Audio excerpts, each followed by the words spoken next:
Okay, we are live with Kimberley Alsop. She is one of our non-fiction campaign managers, and she's going to tell you all about what she does here at HarperCollins. Great. So my technical and very wordy title is in fact General Books Local Non-Fiction Campaign Manager, which, you know, working in books makes sense to put a lot of words in there. And so what I do is I look after the marketing and the publicity for certain titles on our local non-fiction list. I also look after some of the international titles through publicity as well. So we have people that do it for fiction and everything else, but it just means that we have a really good overview of the whole campaign for a book. And I love non-fiction, so it's an absolute joy to spend time with those authors and working on those campaigns. What are some of the books that you've worked on recently, just to give people an idea? Recently? Or one of the most memorable. So I will speak very briefly about my first big tour, which was with Tim Cahill's book, Legacy, which was an absolute mammoth task. He is an absolute joy. The book was brilliant, but it was a lot of visiting of shopping centres and signings and coordinating with the marketing team and our digital team here to make sure all our assets were aligned and everything was together. You know, you might have been to one of the book signings before, and not just those huge ones that we do in supermarkets, but also if we're doing a chat in your local bookshop. All those signings take a lot of work. I'd like to think we make it look easy. I don't know whether we do. You do. But you know, there's email upon email upon email. It really does take a village and a team for every campaign. So I might call myself, and other people do too, a campaign manager, but it involves people across a range of things, including our supply department, making sure books are where they need to be on time, with our publishers and digital and our crack sales team. So it's a huge effort, but it's just amazing when it pays off, and there's nothing like seeing those happy people, which I hope you have been one of in the past, getting their book signed and a photograph with their hero or their favourite author. It's an absolute joy. Yeah, it's awesome. So you've sort of worked in almost every department at HarperCollins. You've been here for 6 years. Where did you start, and how did you get to where you are now? All right, so I will start with how I came to HarperCollins. So I had done a Bachelor of Communications with a major in creative writing, and I'd always kind of done that with the plan of hopefully going into publishing, which is notoriously hard to get into because people love their jobs so much they never leave. And a degree alone is you know, not necessarily going to help you do that. So I was then lucky enough to work in Dimmicks, Brisbane, work in a bookshop, which was my dream, other than working in a Video Easy when I was growing up. So very exciting. Who knows where I would be if I was working at Video Easy unemployed? I don't know. So I worked there for over 3 years, and in that time, because I spent a lot of time in the back office, stickering books, doing fun stuff like that, organising the receiving of things, you can see why they would put this face out the back. That's ridiculous. We put you out the front at HarperCollins, on the front lines. I had the great pleasure of meeting a lot of the sales reps as they came in. So sales reps go in every month and kind of sell their list to the buyer in a certain store. Our buyer and the owner of the store was Pam and John, top people. And I became quite good friends with a couple of the sales reps, but especially Erin, who's our sales rep for Queensland. And then she knew that I really wanted to get into publishing. So when a job came up, she was like, oi, oi. And so she put a good word in for me, and I applied, and thankfully I got it. And So was that in the sales team? It was in the sales team. So it was an entry-level position in the sales team. So what I would do is help out all the reps nationally. So with any assets that they might need or anything like that. I also had the great joy, as my role evolved, to work on some windows that you might see in bookshops. The cleaners hated me. I did one window once for, I think it was the Contented Chook, and decided that we would hand make all these chickens with these feathers and polystyrene balls and glue, and it was just looked like there'd been a chicken slaughter all around where I was. A lot of staff members helped spread the feathers. My house looked the same because I would take them home to work on them as well. So I was in that role for a bit until the cleaners campaigned to have me move on. And I went across to the Associate Publisher for International Fiction and Children's Books, so in the publishing department. And that role is really about championing books that we really love from our international colleagues, mainly in Harper UK and Harper US. Right. So their books, you might have seen George R.R. Martin, that's an international title. Yes, a huge one. Yep. He's an international author that we would champion, make sure it's where it needs to be on our order forms and the assets are there, and help coordinate all those things. Another one you might have read is All the Light We Cannot See. So when that first came through acquisitions, that was really, really exciting. Wow. And so I was there. I was the publisher at the time, and what we did is, Michael White, who's the head of international, and myself and Sarah Barrett, who's our bloody crack campaign manager for local fiction, we just all jumped on board and everyone got revved up through the whole company. That book is done incredibly well, rightly so. I'm sure that all the prize winning has been down to our hard work in Australia. So we did that. We also have a great list from the New Zealand office that you would manage as part of that role for here as well.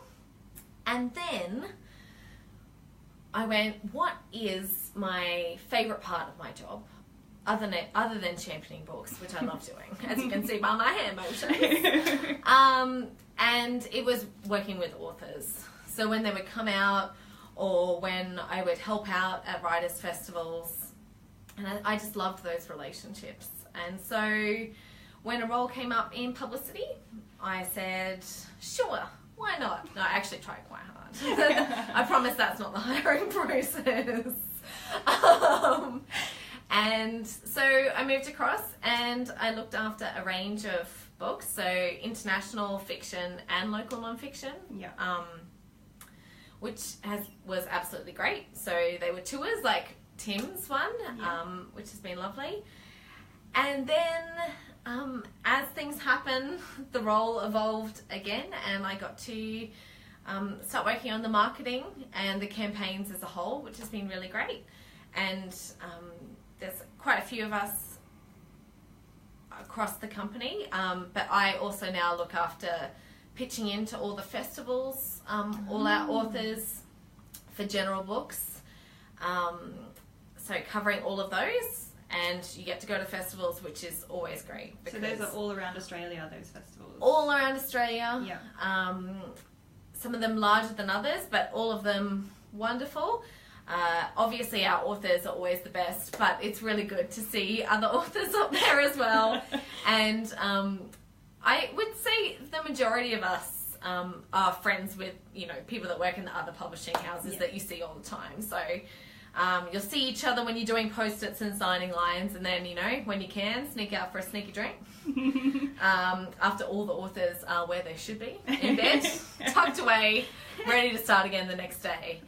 So I get to do that, and I also get to help now coordinate things as part of industry-wide promotions. So you might have seen our great video for Australian Reading Hour that Andrea, the disembodied voice that you're hearing, also worked with me on.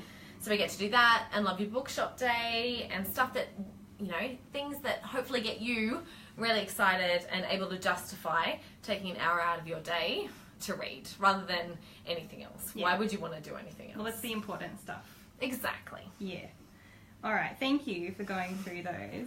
It was I think it gives people a really nice view of what goes on here. People think of publishers, editors, but there's so much more. So much more. A change of tack. What's your earliest bookish memory?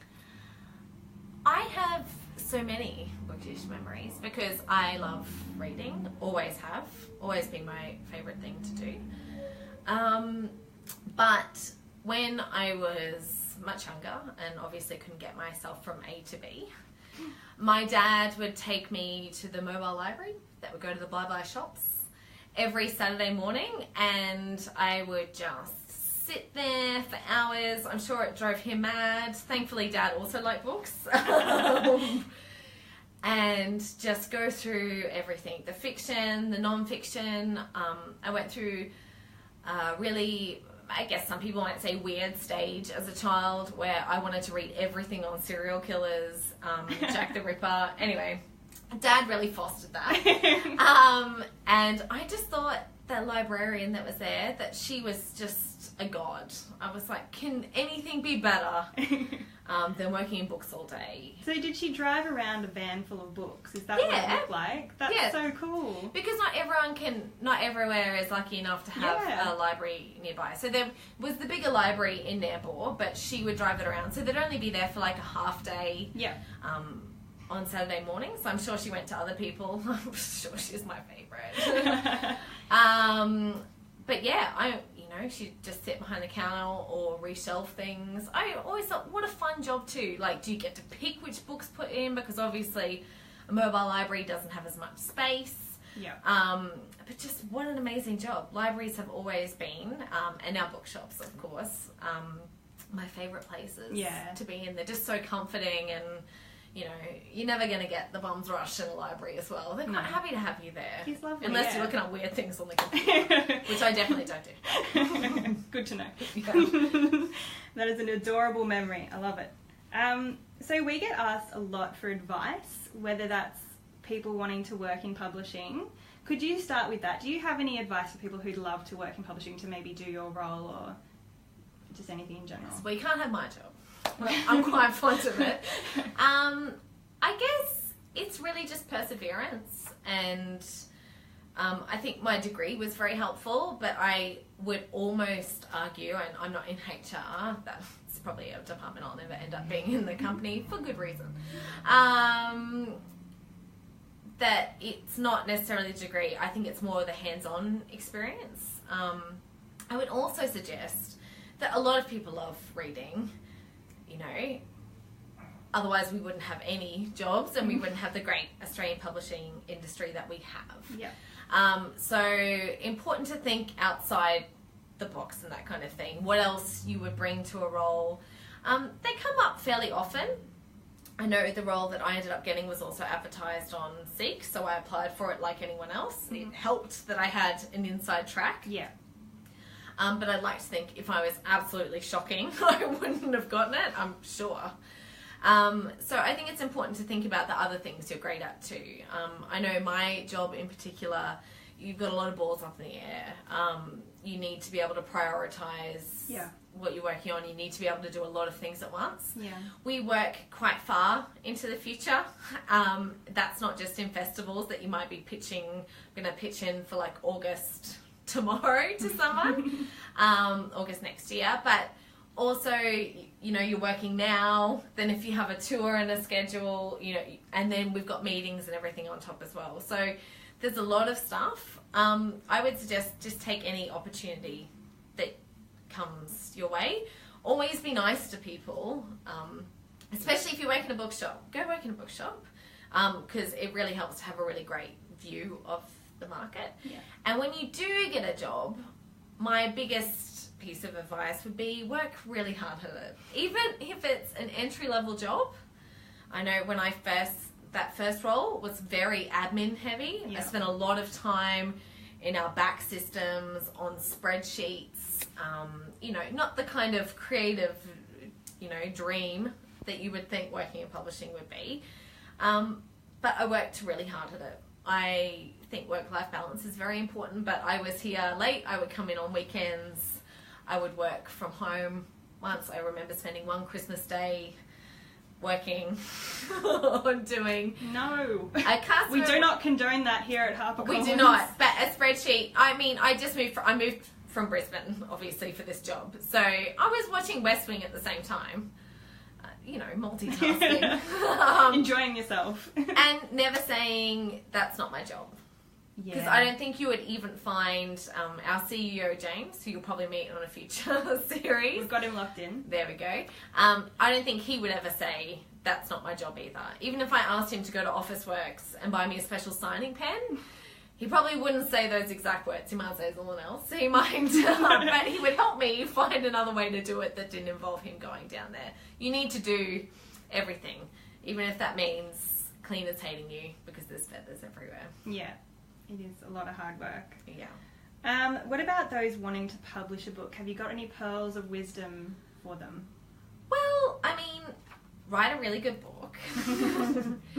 What we're about to start doing is we're going to be announcing a competition or kind of an award in the coming months called the Banjo, which is where you can submit unsolicited manuscripts, so manuscripts where you don't already have an agent worked out, which will be really exciting. That's for fiction, so it doesn't need to be Hilary Mantel, terribly literary stuff, anything that's great. So that will be more about that on our website. You'll hear much more about that in the coming months. Absolutely. And I would also suggest become friends with your local writing centre.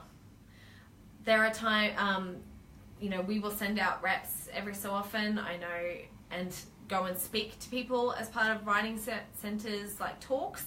And then people often come up afterwards with their ideas then. And there's sometimes pitch sessions, sometimes get them as part of writers' festivals. Mm-hmm. So other than, entering the Banjo when it is announced, I would suggest doing that. I mean, it's really hard, though, just to be absolutely honest. It's really hard. It is. All right, well, that about wraps it up. Thank you so much, Kimberley, for taking some time out of your day to have a chat to our fans. Just wave goodbye and I'll finish this thing up. See ya!